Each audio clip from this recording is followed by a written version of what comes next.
अध्यक्ष महोदय, आपके दफ्तर में अगर क्या हो रहा है, क्या दरखास्त दी गई है, आप खुद ही आप इस सदन के रक्षक हैं। आपके दफ्तर के अंदर क्या बातचीत हुई है? क्या हम बताएं कि प्रधानमंत्री मोदी जी ने आपके दफ्तर के अंदर क्या क्या बातें की हैं? हम नहीं कहते। कोविड के समय चाहिए माननीय अध्यक्ष जी, बताना चाहिए, बताइए। एक गंभीर आरोप है माननीय अध्यक्ष जी, बताइए।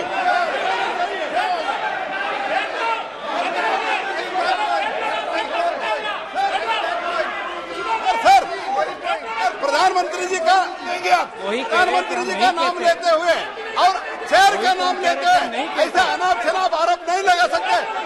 वो उनको बताना चाहिए। दफ्तर में जो बात हम आपके विश्वास में रखते हैं और आप जो बात हमें कहते हैं उसकी भी विश्वसनीयता हम बचा के रखते हैं। एक मिनट, आप सब एक मिनट बैठिए, एक मिनट मैं बैठा हूं ना।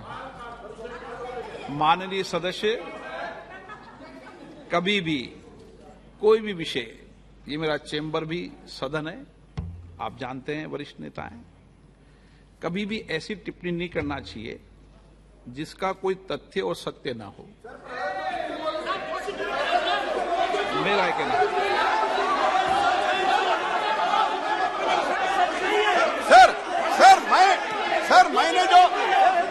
मैंने जो पब्लिक डोमेन में है सर, जो पब्लिक जो पब्लिक डोमेन में है, इन्होंने जो लेटर दिया है और प्रेस को भी कहा है, और प्रेस को भी कहा है सर, प्रेस के पास अनुभव होता है, प्रेस के पास भी सर इनका लेटर है सर, प्रेस पे चल रहा है। उसके बारे में मैंने पूछा, मैंने कुछ सीक्रेट नहीं पूछा, सीक्रेट इनका जो सीक्रेट है मैंने नहीं पूछा, लेकिन इन्होंने क्या बता रहा है माननीय प्रधानमंत्री जी का नाम लेके शहर का गरिमा और एक संसद की, उनको पता है, वो बोल रहे तो हम भी चर्चा के लिए तैयार है, लेकिन ऐसा अनाप शनाप आरोप नहीं लगा सकते हैं। अगर मंत्री महोदय अगर ये ऐसा नियम शुरू करना चाहते हैं कि सदन आपके दफ्तर में जो बात होती है उसको बाहर उजागर करना चाहेंगे तो बात हम भी रख सकते हैं सर, हम भी उल्टा बात रख सकते हैं अंदर के।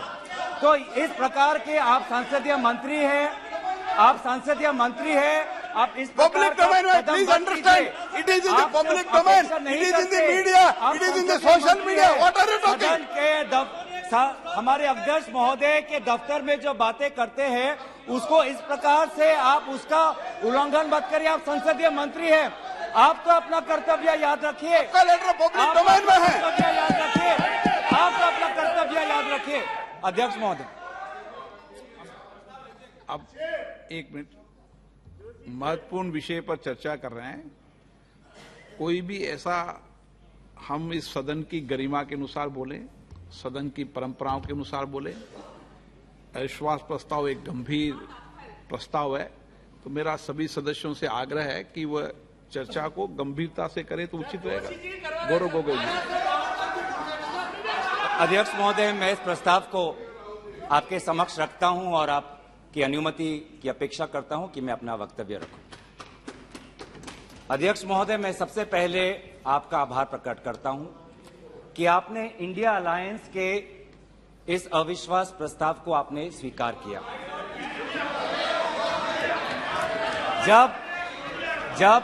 जब आपने पूछा कि इस अविश्वास प्रस्ताव के समर्थन में कौन कौन खड़ा है, तो मैं इस मंच से हमारे सारे इंडिया अलायंस दलों के सांसदों को मैं धन्यवाद और आभार प्रकट करता हूं।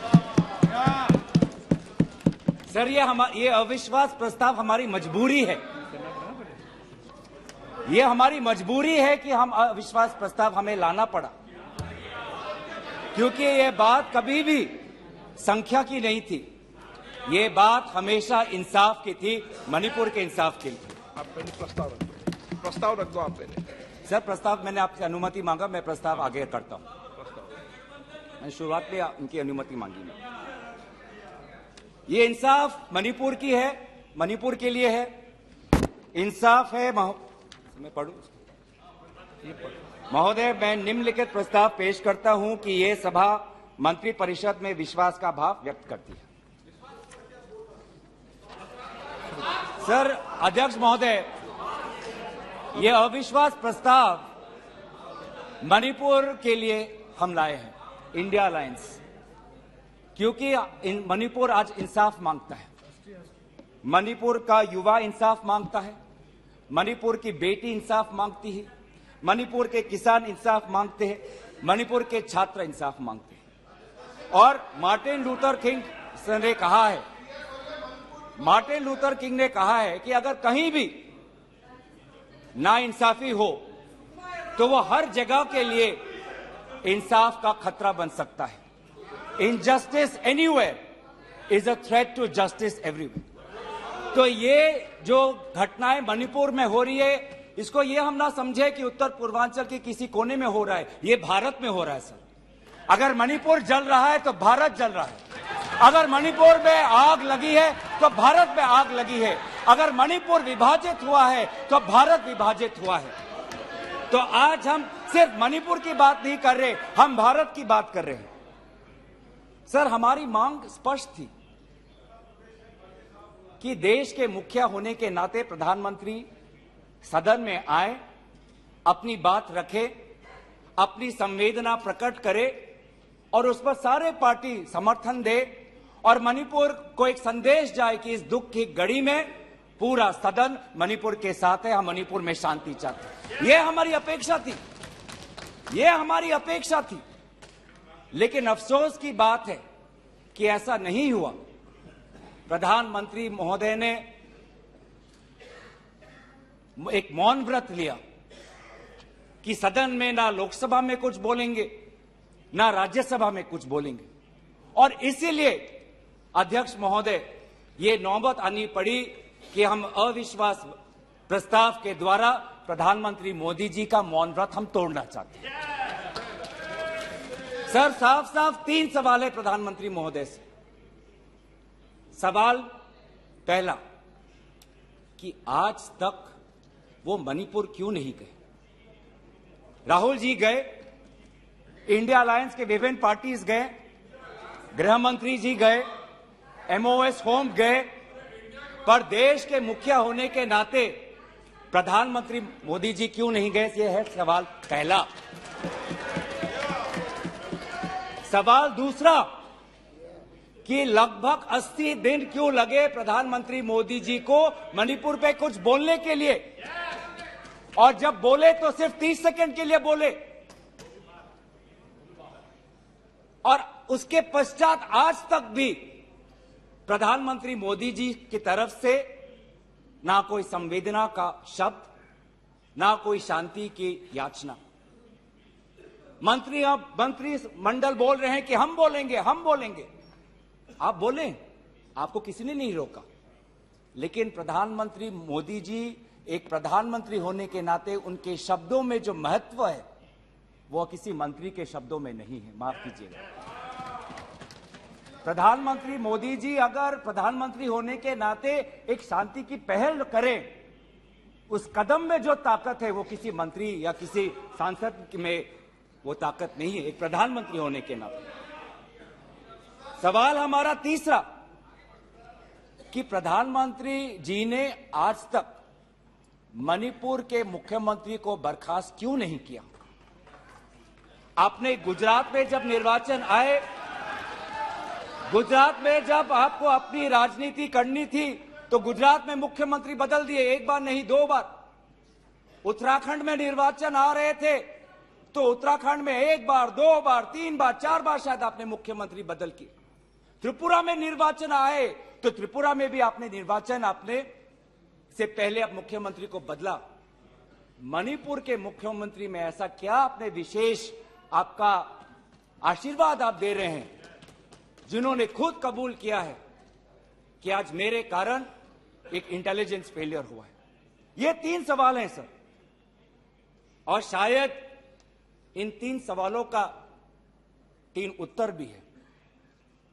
प्रधानमंत्री मोदी जी मणिपुर पर क्यों मौन हैं, शायद उस प्रश्न का उत्तर भी 3 है।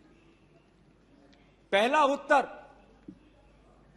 कि प्रधानमंत्री मोदी जी को कबूल करना पड़ेगा कि उनकी डबल इंजन की सरकार, उनकी सरकार मणिपुर में व्यर्थ हो गई है, विफल हो चुकी है। इसीलिए आज मणिपुर में 150 लोग मरे, लगभग 5000 घर जलाए गए, लगभग 60,000 लोगों आज शिविर में हैं, लगभग 6,500 एफआईआर है। और मुख्यमंत्री, प्रदेश के मुख्यमंत्री होने के नाते जो एक संवाद का वातावरण बनाना चाहिए था, जो एक शांति, अमन और सद्भावना का एक वातावरण जो बनाना चाहिए था, आज उन्होंने सिर्फ मई महीने से नहीं, पिछले 2-3 सालों से ऐसे कुछ भड़काऊ उन्होंने कदम लिए हैं जो आज समाज के बीच में तनाव पैदा हो गया है। आज हम मणिपुर गए हैं, क्या मणिपुर में यह सबसे पहला हिंसा हुआ है? नहीं। क्या उत्तर पूर्वांचल में यह सबसे पहला हिंसा हुआ है? नहीं। इससे पहले भी हुए हैं, मणिपुर में भी हुए हैं। मैं खुद उत्तर पूर्वांचल का हूं, मैं खुद जिम्मेवारी से कहता हूं कि हुए हैं, लेकिन पहली बार, अरे आप में से तो कोई गया भी नहीं, आप क्या जानेंगे? पहले जाओ और फिर हमें परामर्श दो, पहले आप लोग जाओ। सर, हम गए और बहुत दुख हुआ कि हमने समाज में दो वर्गों के बीच ऐसा बंटवारा, समाज के दो वर्गों के बीच हृदय में इतना आक्रोश, इतना गुस्सा हमने पहले कभी नहीं देखा। हमने पहले कभी भी नहीं देखा कि आज समाज का एक वर्ग दूसरे के प्रति बदले की भाषा का प्रयोग कर रहा है। हमने कभी भी नहीं देखा कि एक प्रदेश में एक ऐसी लकीर खींच दी गई है कि पहाड़ पे एक वर्ग के लोग रहते हैं और वैली में एक वर्ग के लोग रहते हैं। अफसोस की बात है सर कि जो सरकार एक इंडिया की बात करती है, आज उन्होंने दो मणिपुर आपने बना दिए हैं। आपके राजनीति से दो मणिपुर आज बन गए। मैं मणिपुर के मुख्यमंत्री को इस सदन से पूर्व प्रधानमंत्री वाजपेयी जी की राजधर्मों को याद करने के लिए सलाह दूंगा, जिन्होंने कहा कि राजा के लिए, शासक के लिए प्रजा में भेद नहीं हो सकता, ना जन्म के आधार पर, ना जाति के आधार पर, ना समुदाय के आधार पर। सर, आज इस माहौल में अगर सबसे ज्यादा पीड़ा किसी को झेलना पड़ा है तो महिलाओं और बच्चों को। हमने देखे हैं वो वायरल वीडियो में, उनका मैं उल्लेख नहीं करना चाहूंगा, उससे सबको पीड़ा हुआ। पर ऐसे मुख्यमंत्री जी ने स्वयं कहे कि ऐसे 100 एफआईआर हैं। हम भी गए हैं सर, इंडिया डेलीगेशन, हमारे संसदीय दल, उस परिवार से हम मिलकर आए हैं जिसमें 2 महिलाओं के साथ इतना बुरा व्यवहार हुआ, अत्याचार हुआ। हमने ऐसे भी एक परिवार से मिले जिसमें एक 80 साल की महिला, जो एक स्वतंत्रता संग्रामी की पत्नी थी, उसको घर के अंदर बंद करके जिंदा जला दिया। जो 2 महिला जिसको लेकर आज सुप्रीम कोर्ट तक ये बात गई है, उसमें से एक महिला का पत्नी कारगिल में हमारे देश के लिए हमारी सीमा को सुरक्षा कर रहा था।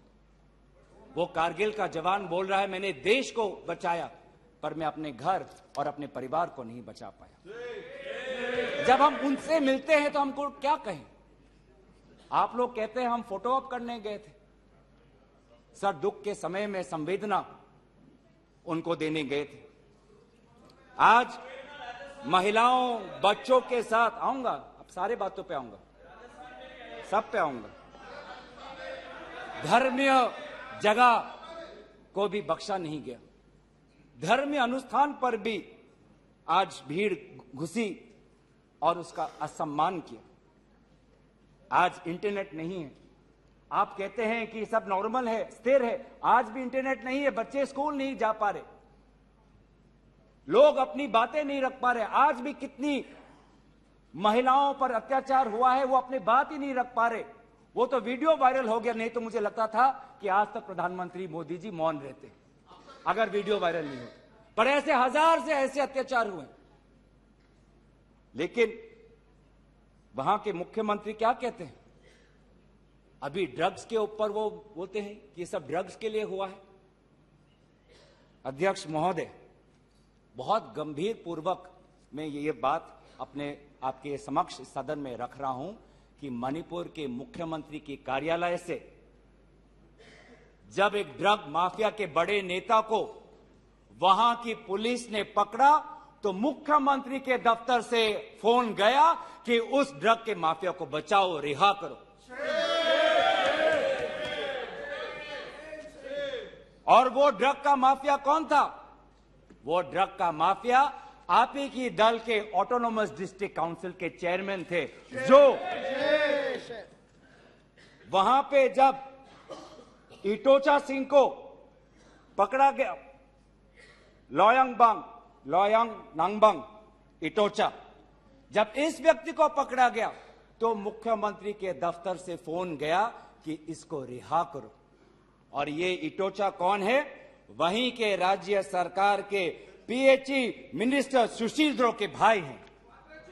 आज ये इन सरकार राज्य में ड्रग्स की बात करते हैं, ड्रग्स के साथ मुख्यमंत्री महोदय के दफ्तर का ताल्लुकात है।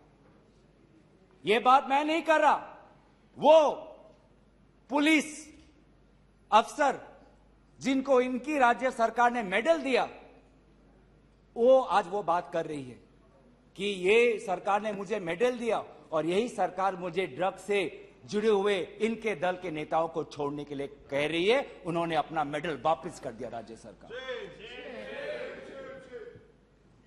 पॉपी फार्मिंग की बात करते हैं।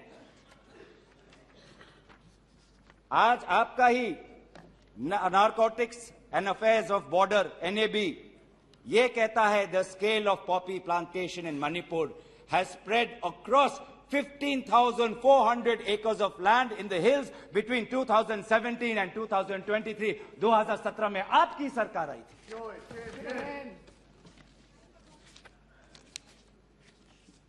आज इंडियन फॉरेस्ट सर्वे रिपोर्ट 2021 में कहता है that within 2 years time the forest area of Manipur has decreased by 248.63 square kilometers। ये आपके सरकार के नजर के सामने वहां के जंगलों को काटा जा रहा है और पॉपी फार्मिंग को बढ़ावा दिया जा रहा है।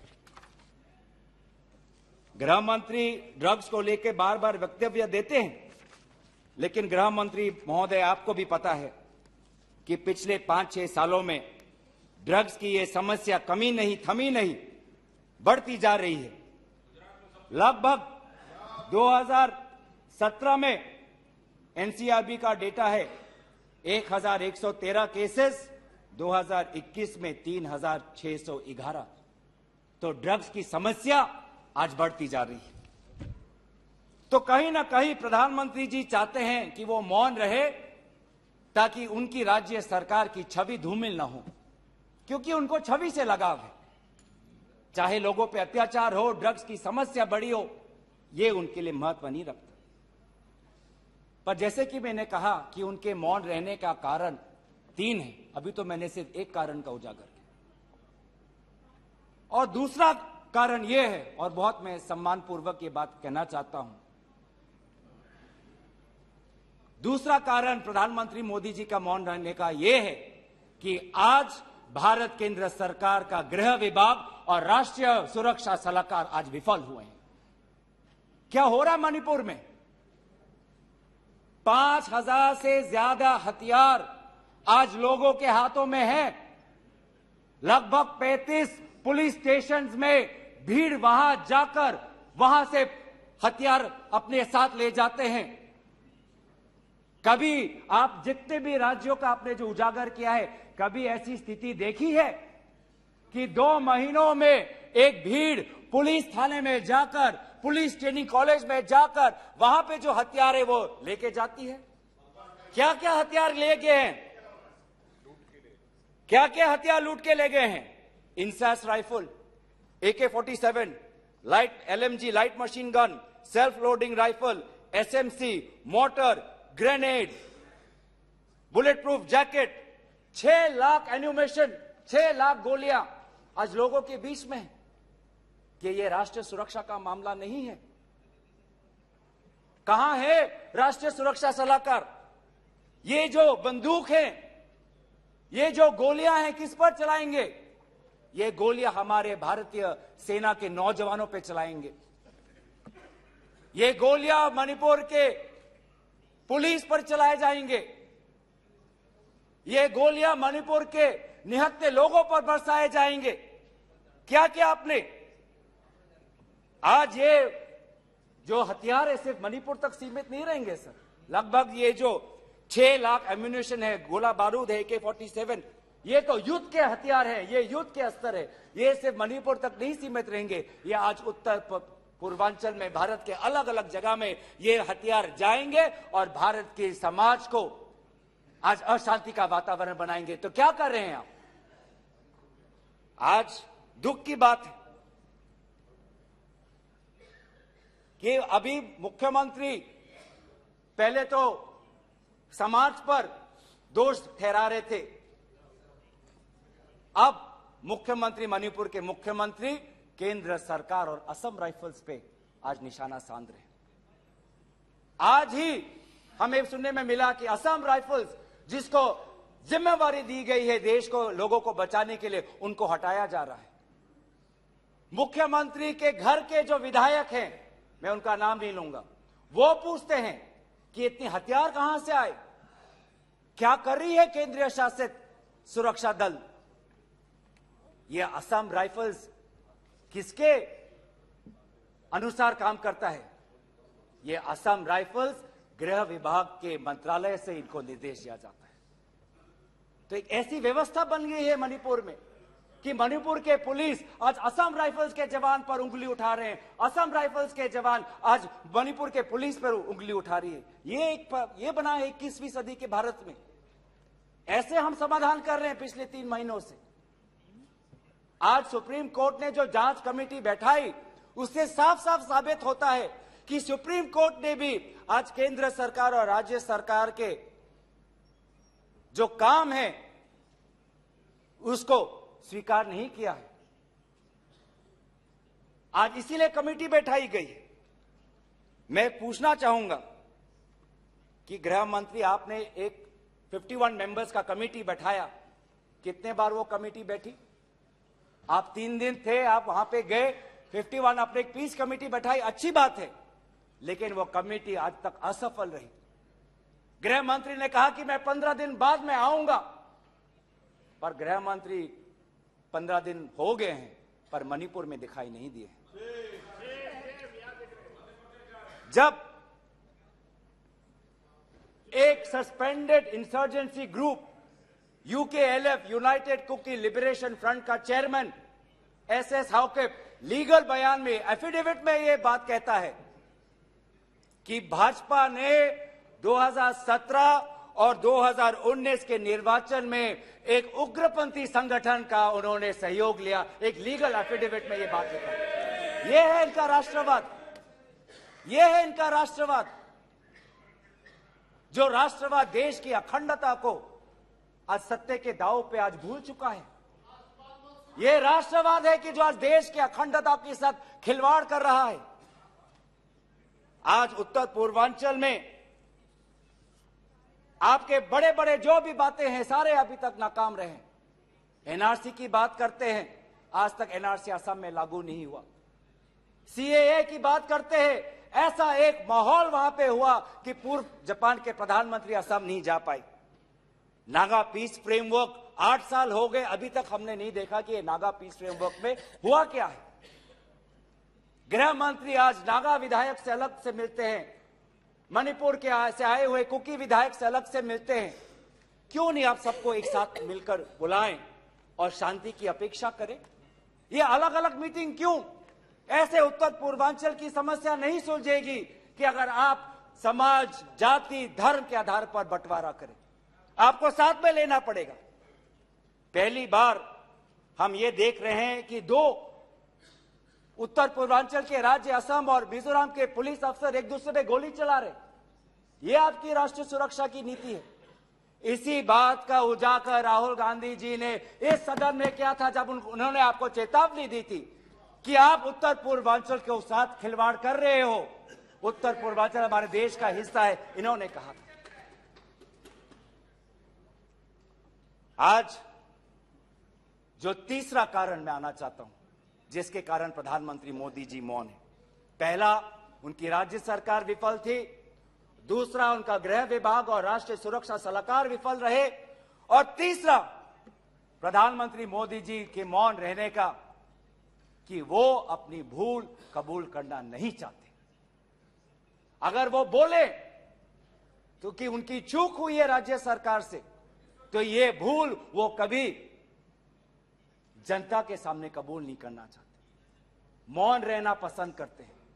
और ये पहली बार नहीं हुआ है, ये पहली बार नहीं हुआ है जब भारत के स्वर्ण पदक लाने वाले कुश्ती के महिला खिलाड़ी जब सड़क पे जब विरोध कर रहे थे तो प्रधानमंत्री मौन थे। जब 750 किसान आंदोलन पे उनकी जीवन गई, बलिदान दिया, शहीद हुए, तो प्रधानमंत्री मौन थे। जब 2020 में दिल्ली में रायट्स हुए, दंगे हुए, पर विदेश के एक सरकार के नेता आए थे, उस समय भी प्रधानमंत्री मौन थे। जब अडानी पर इसी सदन में राहुल गांधी जी ने प्रधानमंत्री मोदी जी से सवाल किया कि कितने बार अडानी जी एक विशेष कंपनी को प्रधानमंत्री के साथ जाने पर उनको सुविधा हुआ, तो प्रधानमंत्री मोदी जी मौन थे। जब हम बार बार पूछते हैं,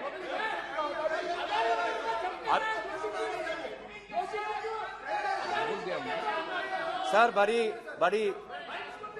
बड़ी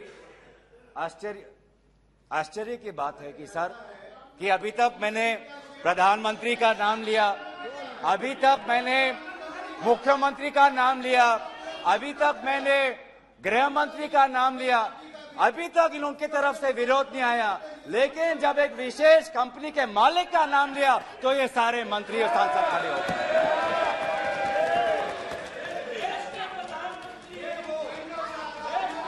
किसकी सरकार है सर? ये किसकी सरकार है? जब चीन पर हमने सवाल किया, चीन पर आप पूछे, मैं चीन पर आता हूं, जब चीन पर हमने सवाल किया कि चीन हमारे सीमा के अंदर कितने किलोमीटर पर है, तो प्रधानमंत्री मोदी जी मौन रहे। प्रधानमंत्री मोदी जी ने G20 के बाली समिट में प्रेसिडेंट शी जिनपिंग के साथ क्या बातचीत की, उनके विदेश मंत्रालय ने इसको छुपाने की कोशिश की, लेकिन जब चीन के विदेश मंत्रालय से बात आई तो भारत सरकार के विदेश मंत्रालय ने खुद कबूल किया कि हाँ, हमने छुपाई थी कि बहुत संवेदनशील बातें प्रधानमंत्री मोदी जी ने शी जिनपिंग के साथ बाली में किया। हम पूछना चाहते कि क्या बातें की आपने, क्या समझौता हुआ, क्या बताएंगे? विदेश मंत्री ने कुछ दिन पहले हम सबके समक्ष एक स्टेटमेंट रखा, पर उस स्टेटमेंट पर भी बाली में प्रधानमंत्री मोदी जी और प्रेसिडेंट राष्ट्रपति शी जिनपिंग के बीच में क्या बात हुई, इन्होंने उजागर नहीं किया। आप चीन की बात करते हैं, तो प्रधानमंत्री मोदी जी जब जम्मू कश्मीर के पूर्व राज्यपाल ने कहा कि उन्होंने प्रधानमंत्री को फोन किया था, तो ये राज्यपाल ने क्या कहा कि उनको चुप रहने का सलाह उनको मिला। प्रधानमंत्री मोदी जी मौन रहे। जब पूर्व एक राज्यपाल ने कहा कि हमने सुरक्षा मांगी थी हमारे पुलवामा के जवानों के लिए, लेकिन हमको कोई सुरक्षा नहीं मिली, जब ऐसा गंभीर बात एक पूर्व राज्यपाल, आपकी ही चुनी हुई राज्यपाल ने रखा, तो प्रधानमंत्री मोदी जी मौन रहे। जब कोविड में सेकेंड वेव में लोग के सांसों में, फाफड़ों में ऑक्सीजन नहीं था, तब प्रधानमंत्री पश्चिम बंगाल में वोट मांग रहे थे। जब मणिपुर में महिलाओं पर अत्याचार हो रहा था, तो प्रधानमंत्री जी कर्नाटक में वोट मांग रहे थे। ये कैसा राष्ट्रवाद है? यह कैसा राष्ट्रवाद है जो देश से ऊपर अपने सत्ता को ज्यादा महत्व देता है? इस देश ने इस देश के इतिहास में हमने दूसरे प्रधानमंत्री भी देखे हैं। हमने ऐसे भी प्रधानमंत्री देखे हैं जिन्होंने उत्तर पूर्वांचल और भारत की संवेदना को समझा।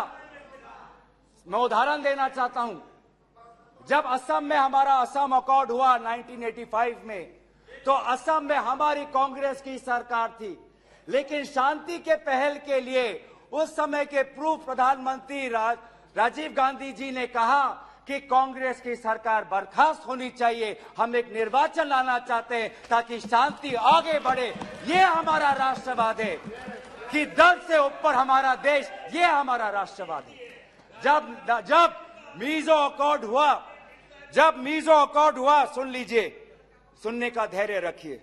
जब मीजो अकॉर्ड हुआ 1986 में, तो मिजोरम में हमारी सरकार थी, लेकिन राजीव गांधी जी ने लालडेंगा जी के साथ समझौता करके मीजो अकॉर्ड उन्होंने स्थापना किया 1986 में, और वहां के पू लालडेंगा जी मिजोरम के इंटरिम गवर्नमेंट के मुख्यमंत्री बने। और निर्वाचन यह है कि हमें सत्ता नहीं, हमें शांति चाहिए उत्तर पूर्वांचल में। अगर सत्ता खोनी पड़ी, दल का बलिदान देना पड़ा, तो उत्तर पूर्वांचल और देश की अखंडता के लिए हम वो बलिदान देने के लिए तैयार हैं। सोनिया जी को याद होगा, जब मीजो अकॉर्ड हुआ उसके अगले ही दिन राजीव गांधी जी और सोनिया जी मिजोरम गए थे, आइजवाल गए थे, और जगह जगह पर लोगों ने इन दोनों का स्वागत किया और उन्होंने कहा, स्वागत राजीव गांधी जी, वेलकम राजीव गांधी जी, आप शांति के प्रतीक हो। ऐसा पहल प्रधानमंत्री मोदी जी मणिपुर में क्यों नहीं करते? हम उनका समर्थन करेंगे, हम उनका समर्थन करेंगे। इस सदन में जब 2012 में असम में कोकराझार में जब हिंसा हुआ, तो इस सदन में, लोकसभा में, राज्यसभा में प्रधानमंत्री, हमारे पहले प्रधानमंत्री डॉक्टर मनमोहन सिंह जी ने इस सदन में उन्होंने बात रखी। जब कोकराझार में जब हिंसा हुआ, तो उसके 7 दिन बाद प्रधानमंत्री मनमोहन सिंह जी वहां पर गए और उन्होंने कहा, क्या कहा? उन्होंने कहा असम में जाकर, we are one people, we are one nation, we must live together as such, we must restore peace and calm throughout the area. ऐसी बातें प्रधानमंत्री मोदी जी क्यों नहीं कर? चलिए मेरे दल का नहीं, चलिए मेरे दल का नहीं, मैं आपके दल का उदाहरण देता हूं। जब 2002 में गुजरात में जब दंगे हुए, तो उस समय के प्रधानमंत्री वाजपेयी जी गुजरात गए थे, शाह आलम के वो रेफ्यूजी कैंप में गए थे। तो सीधा सीधा सर, मैं प्रधानमंत्री जी से 3 में हमारी याचना है, 3 हमारे याचना है। याचना 1 कि वो सदन में आकर अपनी बात रखे, लोकसभा में आए और राज्यसभा में भी जाएं, लोकसभा में भी आए और राज्यसभा में भी जाए। हमारी याचना दूसरा कि वो मणिपुर जाए और पूरे पार्टी को लेके जाए। ये बात हमने सदन के प्रारंभ होने से भी पहले कहा था कि अगर प्रधानमंत्री पूरा मणिपुर को में एक ऑल पार्टी डेलीगेशन लेके जाएंगे तो हम सब उसमें शामिल होंगे। और हमारा तीसरा ये याचना है कि मणिपुर के विभिन्न समाज सेवक संगठनों को बुलाकर एक मीटिंग करिए, शांति का एक पहल रखिए। लेकिन प्रधानमंत्री क्या कर रहे हैं?